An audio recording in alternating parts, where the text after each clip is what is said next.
17 September ఇంతకుముందు నేను మనవి చేసినట్టు అధ్యక్ష కొత్తగా మతం ముసుకున్న నామాలు ఎక్కువ అని కొంతమంది అగాధం గడబడు 17 సెప్టెంబర్ ప్రాయం బదులైపోయినట్టు దానికి మేము చేస్తాం అధ్యక్ష 17 సెప్టెంబర్ నాడు కన్సిస్టెంట్గా టీఆర్ఎస్ పార్టీ భవనం మీద మేము కూడా జాతీయ జెండా ఎగరేస్తున్నాం అధ్యక్ష. It was a transformation from autocracy to democracy జరిగింది. అదే నిజాంకు రాజ్ ప్రముఖ్ అని బిరుదిచ్చి గవర్నర్ పోస్ట్ ఇచ్చింది కూడా వల్లభాయ్ పటేలే కదా, ఆయనే హోమ్ మినిస్టర్ కదా. మరి అది ఎట్లా సమంజసం అవుతుంది అధ్యక్ష? దానిలో డిఫరెన్స్ ఉంది. 17 September 1948 it was a transformation but simultaneously it was a black period. వేల మంది అమాయకులను ఊసకొత్తకు వచ్చింది అధ్యక్ష. కమ్యూనిస్ట్ పోరాట యోధులను కాల్చి చంపేశారు పట్టవలు. మాజీ మంత్రి హోంమంత్రి నాయన నరసింహారెడ్డి గారి తండ్రిని 11 గంటలకు మామూలు కానిస్టేబుల్స్ తుపాకి పెట్టి చంపేయండి అధ్యక్ష.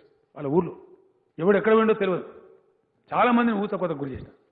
ఆ తర్వాత ఒక 4 ఏళ్ళు తెలంగాణ భయంకరమైన నరకం, 2 ఏళ్ళు అయితే భయంకరం. నల్లగొండ, వరంగల్ అనేకమైన జిల్లాల్లో దండుబాటలు ఉంటాయి అధ్యక్ష. దండు అంటే ఆర్మీ, సైన్యం పోవడానికి నిర్మించిన బాటలను దండుబాటలు ఉంటాయి, కనపడతాయి, ఉన్నాయి. జనరల్ జేఎన్ చౌదరి ఆధ్వర్యంలో 2 సంవత్సరాల పాటు చాలా క్రూరమైనటువంటి మిలిటరీ పరిపాలన. Those 2 years were black years for Telangana. చాలా భయంకరమైన పరిస్థితి. వేలాది మంది కొత్త వస్తున్నారు. కమ్యూనిస్ట్ పార్టీ అంటే చంపేసినారు. ఇవన్నీ కూడా జరిగినాయి. దానిలో మిక్స్డ్ ఉంది కాబట్టి అదేదో హిందువులదో ముస్లింలదో పలానులదో కాదు. యావత్తు తెలంగాణ సమాజమే ఒక ట్రౌమాకు గురైంది, ఒక వేదనకు గురైంది. దానికి ఒకడు విమోచన అని, ఒకడు విముక్తి అని, లెఫ్టిస్ట్ ఒక రకంగా, రైటిస్ట్ ఒక రకంగా అనేకమైనటువంటి దానికి పేర్లు పెట్టి దాన్ని రకరకాలుగా వాడుకోవాలి, దాన్ని ఒక సెంటిమెంట్ కింద చిత్రీకరించాలి.